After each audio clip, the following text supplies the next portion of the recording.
आता एक धक्कादायक बातमी आहे। अकोल्यामध्ये तब्बल 55 अल्पवयीन मुली गरोदर आहेत। अंगणवाडी सेविकांनी केलेल्या सर्वेक्षणातून ही माहिती समोर आली। मुली पळून जाऊन लग्न करतील या भीतीनं बालविवाह लावण्यात आले। अहिल्यानगर जिल्ह्यातल्या अकोले तालुक्यातून एक अत्यंत धक्कादायक आणि बालहक्कांचे धिंडवणे काढणारं वास्तव समोर आलं। महिला आणि बालविकास विभागाच्या सर्वेक्षणात तालुक्यामध्ये तब्बल 55 अल्पवयीन विवाहित मुली आणि एक अविवाहित अल्पवयीन मुलगी गरोदर असल्याची धक्कादायक माहिती समोर आली। यातल्या काही मुलींची प्रसूती देखील झाल्याचं समोर आल्यानं संपूर्ण जिल्ह्यात खळबळ उडाली।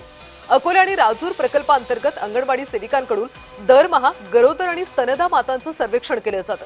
या दरम्यान ही भयंकर आकडेवारी समोर आली। सामाजिक दबाव, बदनामीची भीती आणि कायदेशीर कारवाईच्या धाकामुळे अनेक बालविवाहांची नोंदच होत नाही। मुली पळून जाऊन लग्न करतील या भीतीनं अनेक पालक अल्पवयातच मुलींचं लग्न लावून देतात।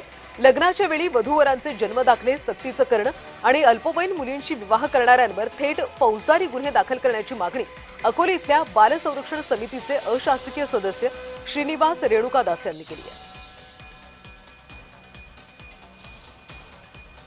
ह्या गरोदर स्तनदा मातांचा आणि त्याच्यानंतर हे ज्या काही गरोदर मातांचा जो काही सर्वे दर महिन्याला होतो याची जर आकडेवारी घेतली तर ही अत्यंत शॉकिंग आकडेवारी संपूर्ण राज्याच्या समोर येईल आणि एक मोठं चित्र राज्यासमोर एक उभं राहील।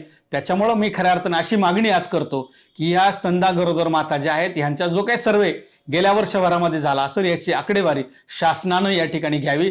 या विभागाचे जे काही मंत्री आहेत, महिला बालविकासचे मंत्री असतील, राज्य बाल हक्क आयोग असेल, यांनी सुद्धा याच्यामध्ये खऱ्या अर्थानं राज्य शासनाला वेगळ्या शिफारसी याच्यामध्ये केल्या पाहिजेत आणि याच्यातून हे बालविवाहाचं जे काही प्रमाण आहे हे कमी होऊ शकेल। कुमारी मातांचं सुद्धा प्रमाण मोठ्या प्रमाणावर या ठिकाणी आहे। त्याच्यामध्ये अनेक घटना आपण या ठिकाणी आमच्या अकोला तालुक्यामध्ये समोर आलेल्या आहेत। त्याच्या कुमारी माता सुद्धा या ठिकाणी समोर आलेल्या आहेत। त्यांचं वय जर आपण बघितलं तर 13, 14, 12 पर्यंत त्यांचं वय राहिलेलं आहे। त्याच्यामुळं ही अत्यंत भयानक गोष्ट आहे